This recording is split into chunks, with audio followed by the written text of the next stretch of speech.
തെരഞ്ഞെടുപ്പ് അടുത്തില്ല എങ്കിലും സ്ഥാനാർത്ഥി ചർച്ചകളിലേക്ക് സജീവമായ ചർച്ചകളിലേക്കൊക്കെ മുന്നണികൾ കടന്നു കഴിഞ്ഞിട്ടുണ്ട്. പക്ഷെ പലയിടത്തും സ്ഥാനാർത്ഥിയെ പ്രഖ്യാപിച്ചു കഴിഞ്ഞു എന്ന തരത്തിൽ മറ്റു ചില നീക്കങ്ങൾ എന്ന് വെച്ച് കഴിഞ്ഞാൽ പ്രചാരണമൊക്കെ ആരംഭിച്ചു കഴിഞ്ഞു എന്ന തരത്തിലുള്ള വാർത്തകൾ കൂടി വരുന്നുണ്ട്. ഇടതു മുന്നണിയുടെ ഔദ്യോഗിക സ്ഥാനാർത്ഥി പ്രഖ്യാപനം വരുന്നതിന് മുൻപേ ആലപ്പുഴ അമ്പലപ്പുഴയിലാണ് എച്ച് സലാമിന്റെ ചിത്രം പതിപ്പിച്ച് തെരഞ്ഞെടുപ്പ് കമ്മിറ്റി ഓഫീസ്.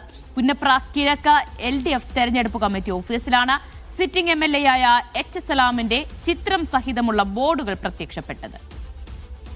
ഫൈസൽ അസീസ് വിവരങ്ങൾ നൽകും. ഫൈസൽ, സ്ഥാനാർത്ഥി പ്രഖ്യാപനം ഉണ്ടായില്ലെങ്കിലും എച്ച് സലാമിന്റെ പേരിൽ തെരഞ്ഞെടുപ്പ് കമ്മിറ്റി ഓഫീസ് അടക്കം അവിടെ പ്രവർത്തിച്ചു തുടങ്ങിയോ?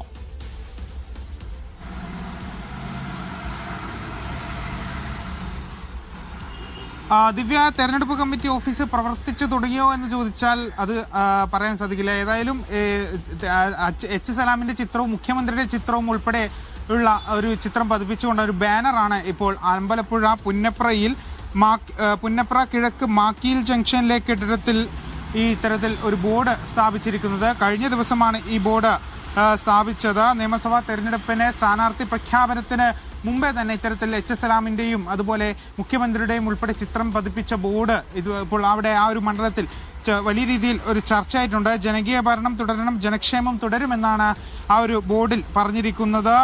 ജില്ലയിൽ ഒരിടത്തും ഇതുവരെയും CPM സ്ഥാനാർത്ഥികളുടെയും അല്ലെങ്കിൽ ഏതൊരു പാർട്ടിയുടെ സ്ഥാനാർത്ഥികളുടെയും ജില്ലയിൽ എവിടെയും പ്രഖ്യാപിച്ചിട്ടില്ല. അപ്പോൾ അതിനു മുമ്പാണ് MLA-മാരുടെയും മുൻ MLA-മാരുടെ ചിത്രം പതിപ്പിച്ച ബോർഡുകൾ ഇപ്പോൾ പ്രത്യക്ഷപ്പെട്ടിരിക്കുന്നത്. ഏതായാലും ഈ സംഭവം അമ്പലപ്പുഴയിൽ ഉൾപ്പെടെ അല്ലെങ്കിൽ ആലപ്പുഴ ജില്ലയിൽ ഉൾപ്പെടെ വലിയ രീതിയിൽ ഒരു ചർച്ചാ വിഷയമായി മാറിയിട്ടുണ്ട്. മാത്രമല്ല ഇത്തരത്തിൽ ബോർഡ് വെച്ചത് CPM-ലെ ഒരു വിഭാഗത്തിൽ വലിയ രീതിയിൽ ഒരു അതൃപ്തിയും ഉണ്ടാക്കുകയും ചെയ്തിട്ടുണ്ട്. ദിവ്യ, ശരി, എന്തായാലും സിറ്റിംഗ് MLA-മാരെല്ലാവരും തന്നെ മത്സരരംഗത്തുണ്ടാകുമെന്നൊക്കെയാണ് റിപ്പോർട്ടുകൾ. ഒരുപക്ഷെ അതിന്റെ ഒരു ആത്മവിശ്വാസത്തിലായിരിക്കണം അവിടെ ഒരു ഓഫീസ് തുറന്നതും അതുപോലെ തന്നെ ബാനറുകളൊക്കെ പ്രത്യക്ഷപ്പെട്ടതും പോസ്റ്ററുകളൊക്കെ പ്രത്യക്ഷപ്പെട്ടിട്ടുണ്ട് എന്നാണ് ഫൈസൽ അസീസ് നൽകുന്നത്.